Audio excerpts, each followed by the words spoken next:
So, mga kalambat. Mga kalambat. Ito lang yung nahuli natin mga kalambat kasi bagyo ngayon. Walang seafoods. Ito na lang baka. Ito, kain po tayo mga kalambat. Ayan, sarap to mga kalambat. Ukay-ukayin muna natin. Ayan oh, baka yan mga kalambat. Baka yan, baka. Yan oh.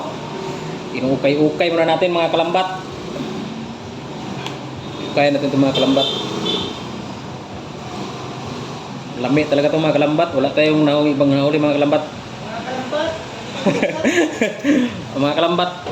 Tikman natin mga kalambat. Masarap to. Yum yum yum. Grabe talaga. Ang sarap talaga mga kalambat. Grabe mga kalambat. Sarap talaga ng huli natin. Dahil wala tayong nahuli mga seafoods. Ito na lang.